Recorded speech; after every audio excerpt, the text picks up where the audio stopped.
All right, guys, I decided to add a little bit more bonus information. Make sure you watch from the beginning to the end of this video because it's very important. Today's video is so important for anyone doing a keto or carnivore diet. You could be damaging your kidneys.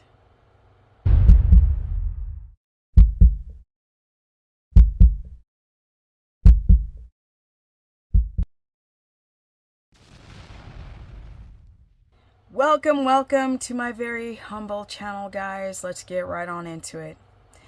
I've been doing keto for 16 friggin' years. And what I've discovered is that the most dangerous thing about doing these low carb diets is chronic dehydration. A lot of you are not replacing your minerals and drinking enough water throughout the day. I do consultations 6 days a week, and one thing I notice as I sit here with my water and of course my Celtic sea salt, and I'll be putting it in the glass, just a little sprinkle, while I talk to people about their issues trying to adapt on a keto or carnivore diet or their hypoglycemia. And I'll take a sip of water and I'll watch people drink nothing the entire time. When you do a low carb diet for that long, for years like myself, you begin to lose water more and more and more. You find yourself peeing more and more and more. At first you don't notice it, but over time it becomes an issue. So staying hydrated and staying mineralized is everything when trying to do keto or carnivore. The organ that takes the hit is your kidneys, because of course people are eating too much protein. I've been saying this for years. Not enough fat, too much protein. Then you might have a low GFR, which is glomerular filtration rate, the rate at which your kidneys filtrate the blood. Protein byproducts get stuck within the kidneys, waste products, and you guys can't clear it out. You have a propensity for gout or high uric acid levels before even doing keto, because a lot of you guys are coming from the high carb world, right, where your blood sugar is running too high. And you people are more susceptible for kidney problems once you take out the carbohydrates. Going days and days and months and weeks on a carnivore diet or keto diet, not drinking enough water, not getting enough minerals in, sodium, potassium, magnesium. It's not just drinking water. People keep thinking, that's a fly, lots of flies in here. People keep thinking that, oh, I need to drink more water. I'm like, no. Or people say, I drink so much water and I'm still dehydrated. I'm like, you're either drinking too much water or you're not balancing your sodium, potassium, magnesium with the water, or you're guzzling it all at once and you're not sipping it throughout the day.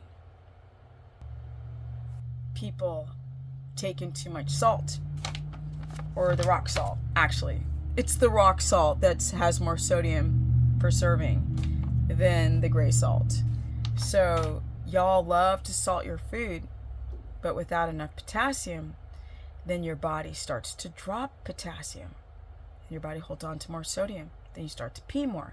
Then you become more dehydrated. Then you're eating all that freaking meat, not enough fat. And now your kidneys are starting to form stones. Or gout. I found a doctor named Dr. Chan. Seems like a nice guy. But I'm going to do a review of his understanding of how the kidneys become compromised on a ketogenic diet. Same, keto, carnivore, doesn't matter. But I found some good information, and there's some stuff he just doesn't know. So let's go take a look at it right now. Hi, I'm Dr. Chan. I'm a board certified urologist.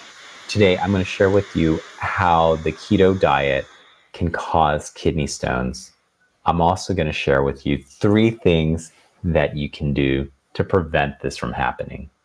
The keto diet, short for a ketogenesis diet, is a high fat, high protein, low. First of all, did I see cheese and a strawberry? No, my people, but let's continue. Carbohydrate diet. It works by cutting out carbs so that your body goes into ketosis and burns fat instead of the carbs as its energy source. Here's a picture of the kind of things you can eat. Okay. Look at this picture of what you can eat on a keto diet. This is not a ketogenic diet. Unfortunately, he doesn't know this, and this is not a criticism to him, but he doesn't know. Now, this is a board certified urologist. And what do I see in this picture? Almonds. Almonds are high in oxalic acid, oxalates, which bind to calcium in your blood and create rocks in your kidneys. You can't make this stuff up. Besides these weird berries and stuff like that. But where's the fat? It's the avocados. It's not enough. We need some butter, some tallow, some lard, not these peas. But the almonds actually can give you kidney stones super high in oxalates. On a keto diet, it all looks pretty tasty. The percentage of each type of food that you can eat breaks down roughly as carbs, 5 to 10%. This is so wrong. Forgive him, he does not know. Plus, I see walnuts in there, all this phytic acid that robs your body of iron. We've got blueberries. This is not ketogenic. I think he got this from one of these books, dare I say. Strawberries are not ketogenic. They're too much sugar. You can't adapt. Coconut meat can be too high in sugar. Olive oil is not ketogenic. It's only the eggs, the salmon, and the avocado. The rest of this image you see right here is nonsense. Protein is not 30 to 35%. Fats are 80%. Protein is 10%, and carbs are 5%. So, side note. Protein, 30 to 35%. Wrong. And then fats, 60 to 65%. Although there's currently no large-scale studies linking the use of a keto diet and kidney stones, there have been case reports in... Forget this stupid thing. Kidney stones and the keto diet. It's not that the keto diet gives you kidney stones. It's eating almonds and spinach and not managing your electrolytes. the literature. People can develop kidney stones based on how they interpret this diet. Yes. What I mean by this is that some people think a keto diet is a free license to an all-you-can-eat meat fest. Here's what usually happens. This is the part where I agree with him. People are overboard with the protein. My people, stop listening to people say prime or eat as much protein and then fast. That's a catastrophe. When people take out the carbs from their diet, what they do is they just replace it with more meat. So here's why that's bad. Eating more meat, fish, animal proteins causes the blood and the urine to become acidified. Okay, he's saying it wrong. It's too much protein, not enough fat that can create this acidification, especially if you're eating non-grass-fed, right? There's more omega-3s in grass-fed and more omega-6 in soy and corn-fed animals. And it also makes more uric acid. More acidic blood and urine leads your kidneys to excrete more calcium, which then leads to more kidney stones. The second... He should say this first, that a part of the problem is people eating too much protein and not balancing their electrolytes with the omega-6 fats. Second thing is that the keto diet also decreases the secretion of something called citrate. Now, citrate is really important because it binds to calcium in the urine and helps to inhibit kidney stones. And then finally, people on a keto diet tend... Citric acid also dissolves the stones. ...to become dehydrated for several reasons. The first is that the carbohydrates in the body also store with it water. So when you get rid of the carbohydrates, you lose that water. Correct. Also, you tend to lose salts and ketone bodies in the urine when you're on the keto diet. And these things are what kind of helps retain water in your body. Correct. So that's how a keto diet can cause kidney stones. Now, No.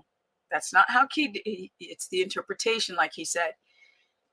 He's using like sort of bombastic ways to express it. It's not the diet, it's the application of it. Okay, guys, let's go over what's going on with your kidneys in general, how it sort of correlates to dropping out your carbohydrates, and some important solutions to keep your kidneys healthy if you decide to do a ketogenic or carnivore diet. The kidneys play a role in balancing the fluids in your electrolytes and filtering your blood. So when you drop out your carbohydrates, your body drops a lot of water. It just does. Like the guy said, like I've been saying for years, you drop a lot of fluids. With that, you drop a lot of electrolytes. And as you see in this picture, you can see where the kidneys lie, sort of the right below the rib cage, wrapping around the back, the upper to lower, if that makes sense. You can have pain in one side of your kidneys or both.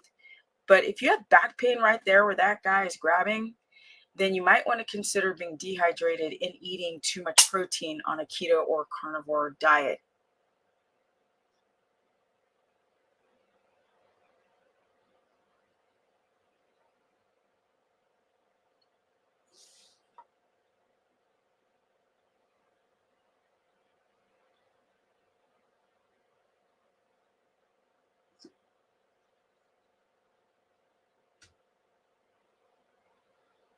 Okay, so what ends up happening is you're not managing your water. You're not taking in enough magnesium, potassium. You're not balancing your potassium with sodium. And the catastrophe happens when you eat all of that freaking protein. It puts a burden on the biliary duct system connected to your liver, your kidney, your gallbladders. All right, too much protein on a ketogenic or carnivore diet. I freaking think almost everybody does this because they're afraid of fat. But the excess protein, the too much of it, this puts a burden on the biliary duct system. That includes your liver, your kidneys, your gallbladder, and your pancreas. It's an overload on the system. Your body has to break down the waste products of protein. This is why you see people with high levels of urea or uric acid levels, which leads to gout and kidney pain and stones and all kind of weird stuff. Okay, imagine this. You are so excited to do a carnivore diet or a ketogenic diet. You want to lose weight or deal with your eczema or whatever people say is what their health goals are. You don't think about the kidneys. Almost no one does. You're not drinking in enough water, you're not balancing your minerals, and now you become dehydrated. What happens to the kidneys is less volume of blood. And with the less volume of blood or flow to the kidneys, this low blood flow impairs the kidneys immediately. Immediately. If you're eating a lot of protein and it's a hot summer day and the blood volume is low and you have low blood pressure, 9 times out of 10, if you're eating a lot of protein, you might start to develop a little back pain, like I explained before. Solutions are important, okay? So that's moderate to low protein. That's taking in between 4 and 8 grams of a rock salt. So Celtic salt is different. You want to balance your potassium. Obviously, avocados are great if you don't have an avocado allergy. Otherwise, there's potassium citrate, first choice. If you have a histamine to that, you might want to switch to bicarbonate or glycinate potassium. Caffeine is a garbage in so many ways because it's a diuretic. You guys are already dehydrated. Drinking coffee on top of that is going to exacerbate your kidney strain or the potential to make stones. Also, if you're experiencing physiological insulin resistance rebound effect, your blood sugar is running high, that also puts burden on what? Your kidneys. And of course, sleep hygiene, getting to sleep is so important because when you're hydrated, this works as a sort of a safeguard to the kidneys. when you're able to sleep in enough REM cycles, the kidneys are able to, through the day stress, which is very catabolic, the night is anabolic, your body is able to repair at night. And there you have it, guys.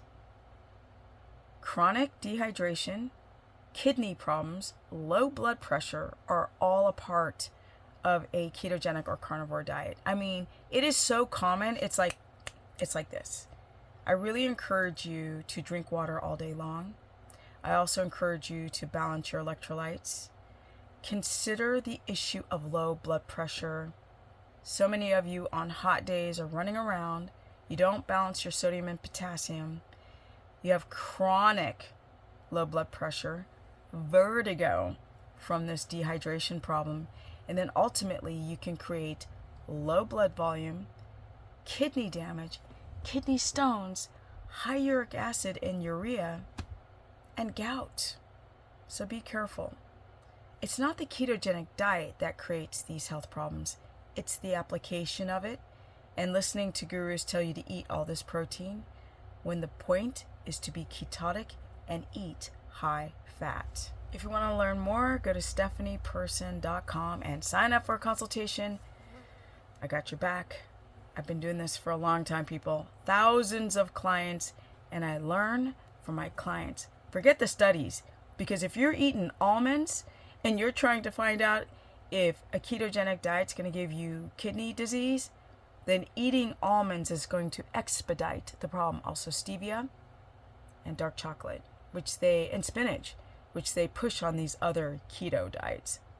And then the high protein people on carnivore who fast, which also tanks your electrolytes. Be careful. I'll leave you with this. It is very important to understand how easy it is to become dehydrated on a ketogenic or carnivore diet. It happens that fast. But some people don't notice that they're peeing more often. A lot of people may not recognize the back pain or the eye twitches or the leg cramps.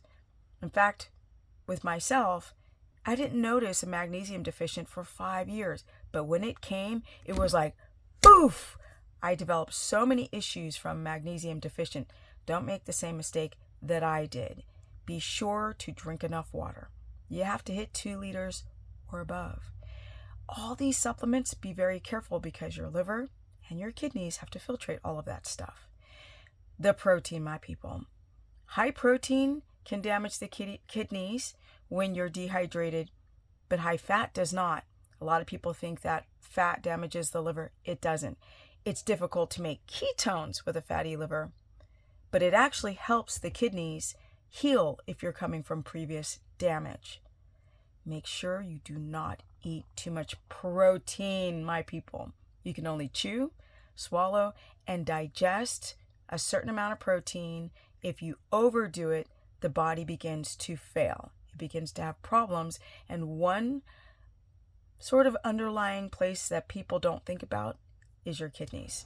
Go to stephanieperson.com, book a consultation, or Stephanie Ketogenic on my Instagram, Stephanie the Business Person on my Facebook fan page. And I know you guys are getting sick of me telling you that the challenge sign-ups are coming soon, but they are. I'm working on it every day. And I'm out.